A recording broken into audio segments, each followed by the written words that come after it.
신명기 32장 9절부터 12절 말씀을 가지고 독수리처럼이라는 제목으로 말씀을 나눠보도록 하겠습니다.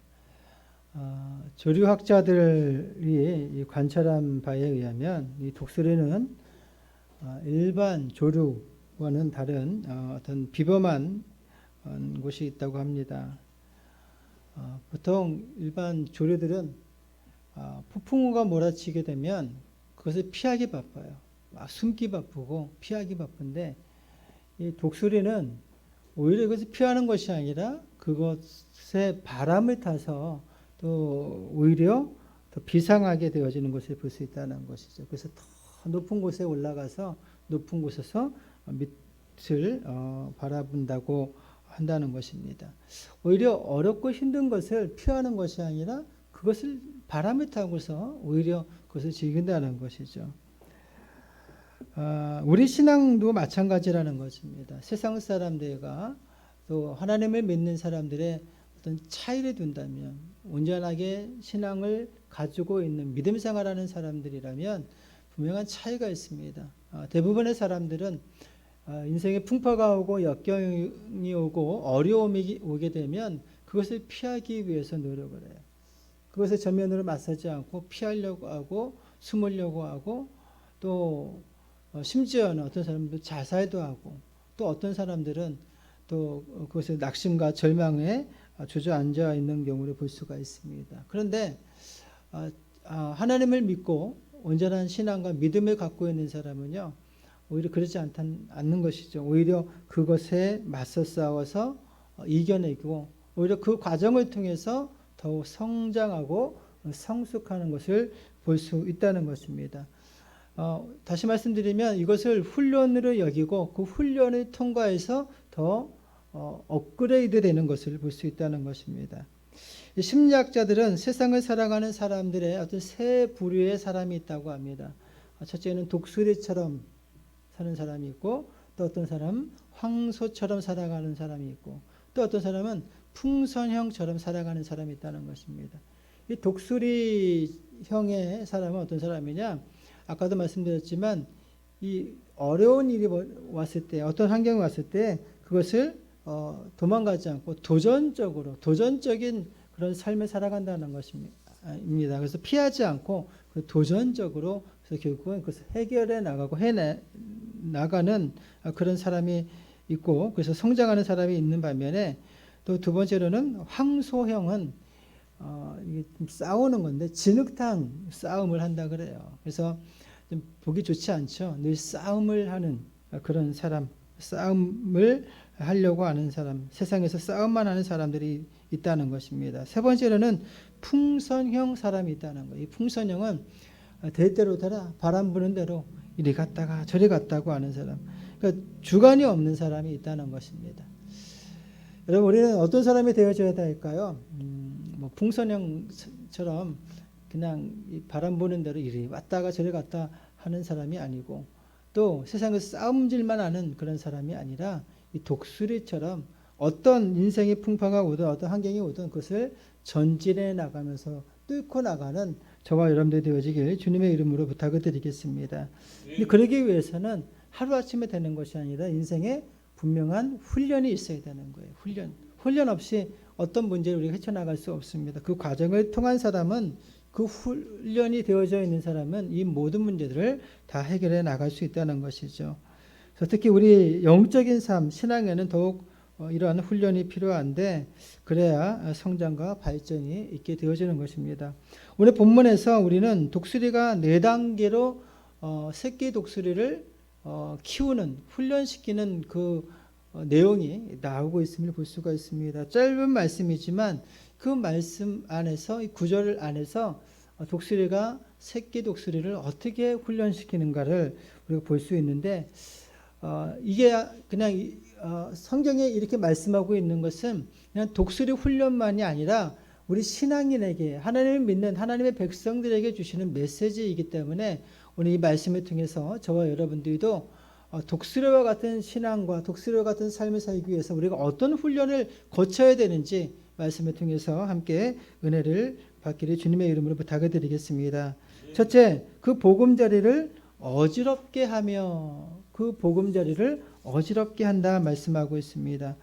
우리 11절 마치 독수리가 그 보금자리를 어지럽게 하며 말씀하고 있습니다. 이 말은 안주하지 못하게 하시고 깨우쳐 주시고 훈련시키신다는 의미를 갖고 있다는 것입니다.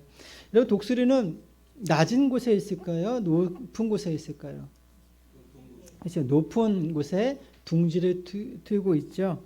근데 한참 높은 곳에 있는데 때로는 이제 높은 나무 위에 있거나 아니면 벼랑 끝에 남들이 제대로 올라오지 못하는 곳에 그 둥지를 이렇게 틀어놓고 있는 것을 볼 수가 있습니다. 어떤 그 넓이가 한 1m 되어지는 지름이 1m 정도 되어지고 또 무게는 그 둥지의 무게는 한 200kg 정도 되어진다고 합니다. 그래서 옆에 이제 가지 같은 것들, 나무 가지 같은 것을 놓고 또 그 안에다가 또 뾰족뾰족한 그런 가시나무 같은 것들을 놓습니다. 그 안에다가 거기서 끝나는 게 아니라 거기다가 또 자기 깃털이나 나뭇잎들을 놔가지고 뽀송뽀송하게 그리고 푹신푹신하게 아주 부드럽게 그걸 설치합니다. 그러면 그 새끼 그 독수리가 부화했을 때 다치지 않도록 그렇게 준비하는 것을 볼 수가 있습니다. 이렇게 보금자리를 만들어 놓고서 어느 순간 이제 작은 새끼 독수리들이 좀 크게 되어지게 되면 이 어미 독수리는요 그 둥지를 막 이리저리 흔들어 놓습니다. 막 흔들어 놔요. 그 이유가 무엇일까요? 그것은 이 새끼 독수리들이 이제 그 보호되어져 있는 그 둥지에서 나갈 수 있도록 그래서 날게 하기 위해서 일부러 그 둥지를 흔들어서 그 부드러운 모든 깃털이나 나뭇잎들을 다 제거해 버린다고 합니다. 그러면 얼마나 따갑겠습니까? 나무들이 거기 있는데 얼마나 아프겠어요. 그러니까 그 새끼 독수리들이 그 어미 독수리 그 등 위에 올라가거나 아니면 발등에 올라가거나 할 겁니다. 그때 이 어미 독수리는 어떻게 합니까? 그 새끼 독수리를 물고서 저 높은 곳에 올라가가지고 그 독수리를 던져요. 그러면 쭉 떨어지게 되면 다시 내려가서 그 새끼 독수리를 또 물고서 또 올라가서 몇 번을 반복해서 그 새끼 독수리가 날 때까지 계속 훈련시키는 것을 볼 수 있다는 것입니다. 이것은 마치 하나님께서 우리의 믿음을 연단하시는 그런 과정과 같다는 것입니다. 우리가 무사 안위주의에 빠져 게으르고 나태하게 지낼 때 하나님은 우리를 그냥 두지 않습니다. 그냥 편하게 아주 그냥 안일하게 신앙생활할 때 하나님께서 우리를 한번 흔들 때가 있어요. 그래서 때로는 그것이 물질로 주실 때도 있고 건강으로 주실 때도 있고 또 인간관계를 통해서 또 가족 안에서 어떤 것을 흔들어 가지고 우리로 하여금 뭔가 정신을 바짝 차리게 할 때가 있고 이 과정을 통해서 우리의 신앙을 업그레이드 더 성숙하고 성장하게 하실 때가 분명히 있다는 것입니다. 여러분 초대교회 이스라엘의 그 초대교회가 예수 그리스도의 부활하고 나서 교회가 부흥했습니다. 교회가 많이 모였습니다. 사람들이. 그러니까 마치 천국 잔치 벌리는 것처럼 교회 안에 은혜가 있었고 하나님의 사랑과 또 서로 섬김과 나눔이 있었습니다. 그런데 하나님께서 그들을 흩으셨어요. 그 이유가 무엇일까? 여기가 천국이오니 여기가 좋습니다 라고 하면서 자기들끼리 먹고 마시고 즐거워하니까 하나님의 목적은 무엇입니까? 땅끝까지 이르러 내 증인이 되게 하신 것이 하나님의 뜻이고 예수님의 목적이었거든요. 근데 고난 없이 자기들끼리 호의호식하고서 먹고 또 안일하게 사니까 하나님께서 그들을 흩으셔서 복음을 전파하게 하시고 또 그 핍박을 통해서 그들의 신앙을 더욱더 성숙하게 하시는 것을 볼 수 있다는 것입니다. 여러분 혹시 여러분 인생 가운데 지금 삶 가운데 혹시 여러 가지 어렵고 힘든 일을 겪고 있는 분들이 있습니까? 그렇다면 한번 생각해 보십시오. 하나님께 원망보다는 하나님 왜 나한테 이렇게 힘든 일을 주십니까? 왜 물질에 고난을 주시고 건강에 고난을 주시고 왜 인생의 삶에 고난을 주십니까? 라고 따지기 전에 먼저 하나님께서 나에게 어떤 축복을 주시기 위해서 이렇게 흔드시는 것일까? 내 인생에 이렇게 지진이 일어나는 것일까? 왜 내 인생의 둥지가 흔들리는 것일까? 라고 한번 생각해 보십시오. 거기서 우리가 생각해야 될 것은 마치 독수리 어미가 독수리 새끼들을 훈련시키기 위해서 더욱더 성숙하고 성장하게 하기 위해서 흔드는 것은 아닐까라고 한번 여러분 생각할 수 있기를 주님의 이름으로 부탁을 드리겠습니다. 그러면 지금 당하는 고난과 지금 당하는 어려움을 우리는 넉넉히 이길 수 있다는 것입니다. 왜냐하면 이 과정을 통해서 더 좋은, 더 도약할 수 있는 그런 환경이 열려지고 또한 하나님께서 예비하신 더 놀라운 축복을 누릴 수 있기 때문이라는 사실이죠. 그러므로 여러분 지금 물론 제가 알고 있습니다. 물질 때문에, 건강 때문에, 사업 문제 때문에, 관계 문제 때문에 힘들어하는 분들이 있을 거예요. 그러나 명심하십시오. 이것은 그냥 하나님 우리를 미워서 우리를 저주하기 위해서 또 우리로 하여금 실패하게 하시기 위해서 주신 것이 아니라 오히려 더 성장, 성숙하게 하시기 위한 과정이라는 사실을 믿으시길 주님의 이름으로 부탁을 드리겠습니다. 그러므로 우리는 배워야 돼요. 우리가 공부도 열심히 해서 배울 때에 우리가 더 많은 지식과 또 그곳을 통해서 우리가 더 어떤 그 지적인 그 성장을 이룰 수 있는 것처럼 신앙도 마찬가지거든요. 그냥 가만히 있는다고 해서 우리 신앙이 성장하거나 성숙해질 수 있는 것이 아닙니다. 배워야 돼요. 그래서 교회 와서 그냥 예배만 드리고 돌아가는 것이 아니라 내가 어떻게 하면 하나님께 더 바른 예배를 드릴 수 있을까? 또 더 깊은 기도를 할 수 있을까? 또 어떻게 하면 내가 하나님께 헌신하고 봉사할 수 있을까? 이 모든 것도요, 가만히 있는다고 되는 것이 아니라 내가 배우려고 했을 때, 내가 노력할 때 하나님께서 그 훈련을 통해서 나를 들어 써주신다는 사실을 믿으시기 주님의 이름으로 부탁을 드리겠습니다. 하나님은 그래야지 우리가 주님 앞에 성장할 수 있어요. 하나님 그냥 어린아이 같은 신앙 우리를 내버려 두지 않아요. 처음엔 그런 게 있어요. 저는 그런 경험이 있습니다. 초신자 때는 기도만 하면 문제가 해결되어져요. 기도만 하면 하나님께서 이 문제를 해결해 주시고 참 신기했습니다. 근데 어느 순간부터인가 기도했을 때 응답이 되어지지 않을 때가 있어요. 그때 참 저도 많이 시험에 들고 하나님 왜 이러실까? 미워하시는 걸까? 했는데 나중에 알고 보니까 하나님께서 나의 신앙과 믿음을 성숙하고 성장하기 위한 그런 과정이었던 것을 볼 수 있다는 것이죠. 어린아이가 처음에는 엄마 젖을 먹고 또 우유를 먹고 분유를 먹지만 계속 그렇게 먹을 수는 없잖아요.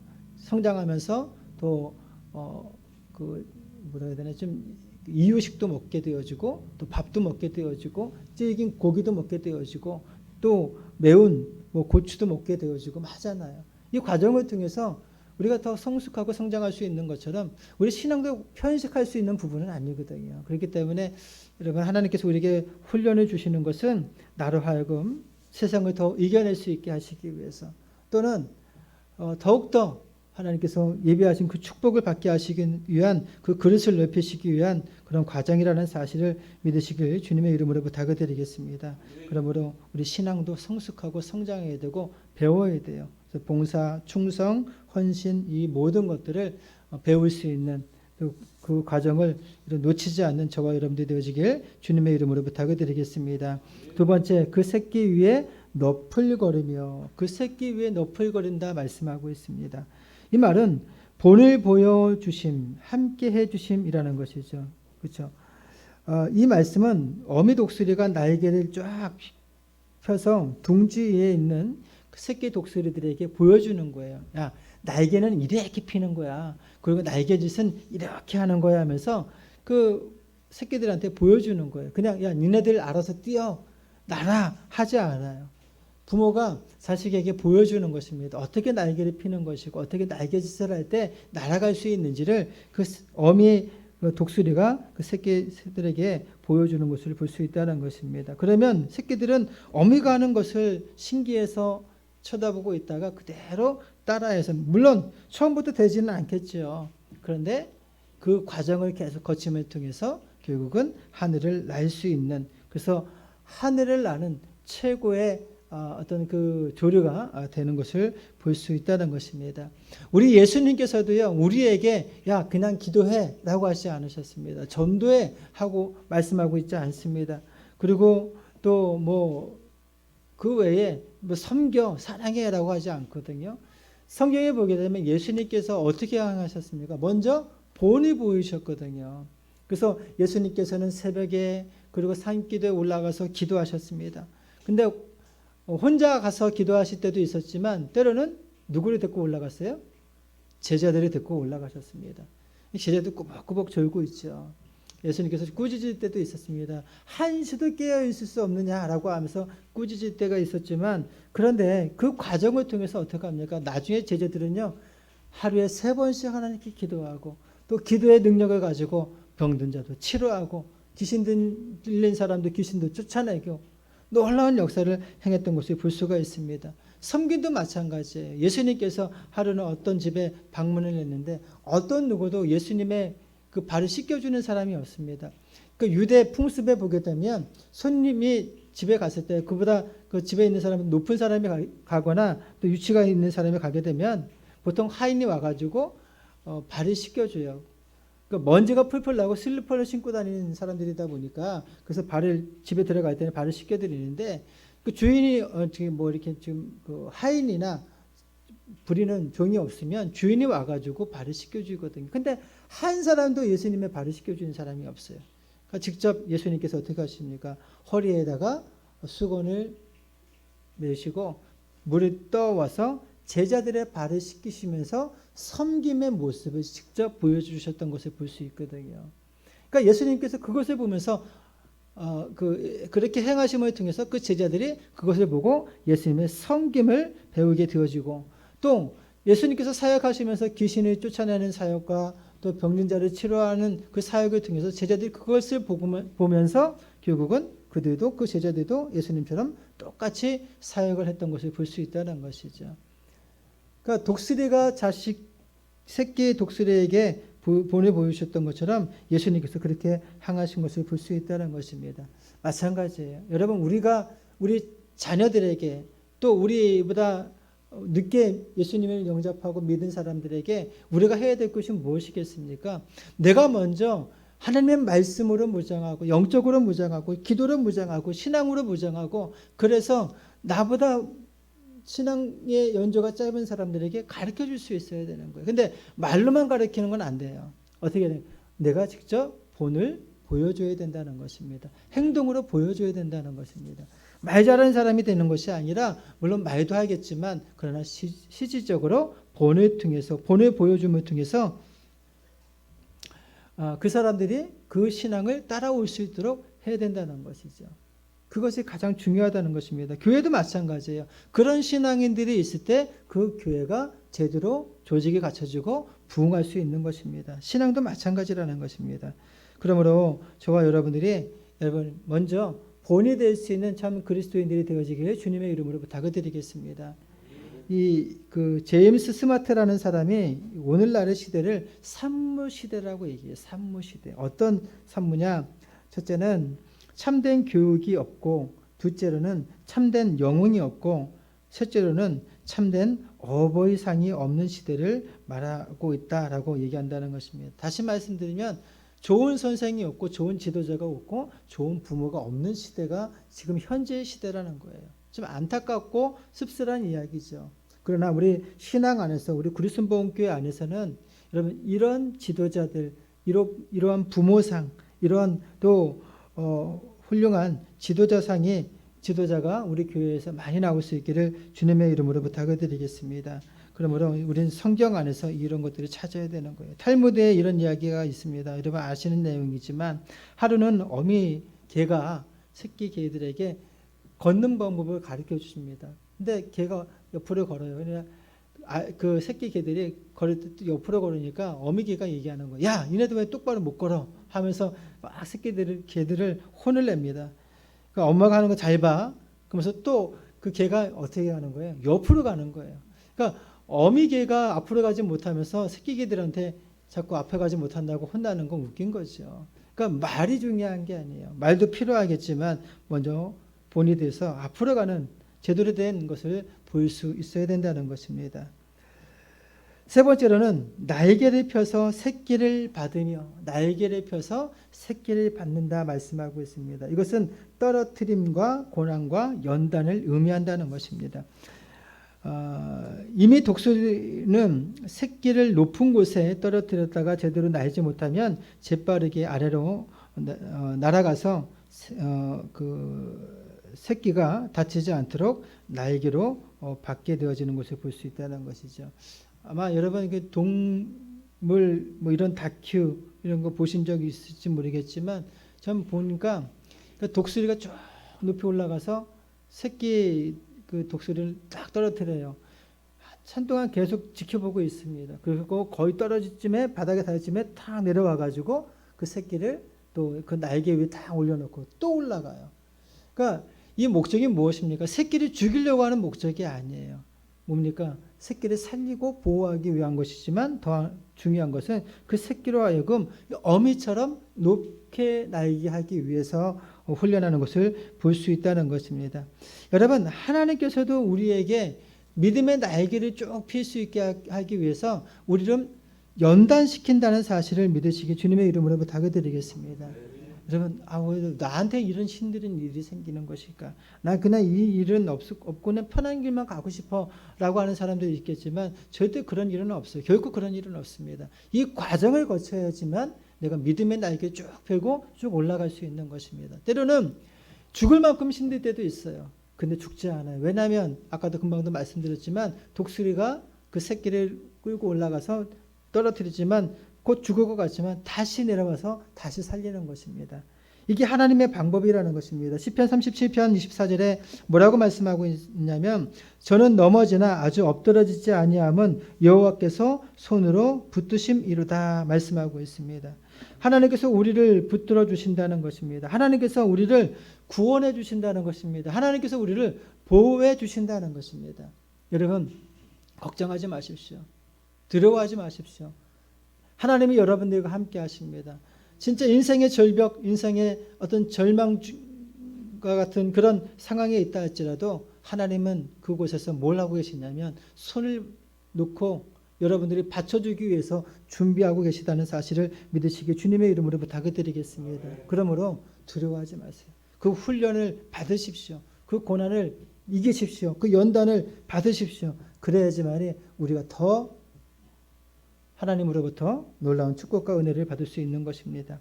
여러분, 사나운 폭풍우가 몰아칠 때 나무는 어떻게 합니까? 막 흔들리지 않습니까? 위에 보게 되면 나뭇잎자리가 막 흔들리지 않습니까?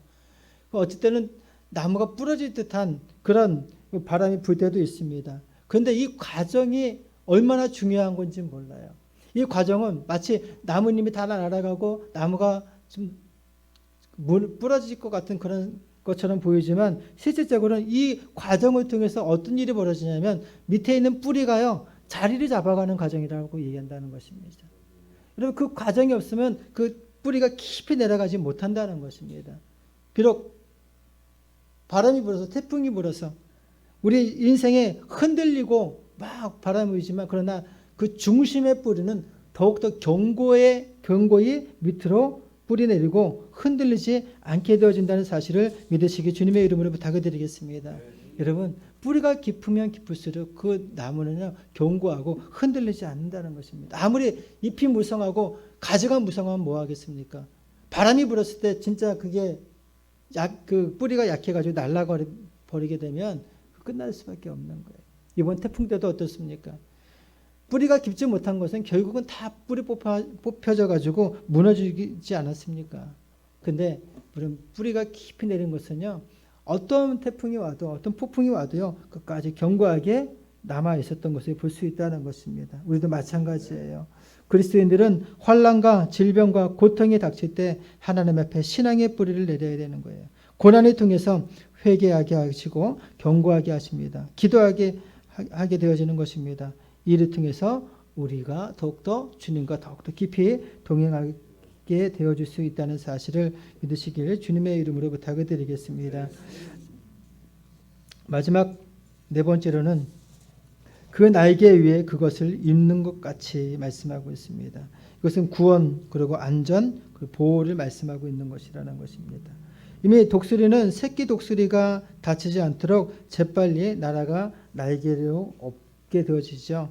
안전하게 보호합니다. 또한 어떠한 대적이 위협하고 공격해도 철저하게 보호를 하는 것을 볼 수 있다는 것입니다. 여러분,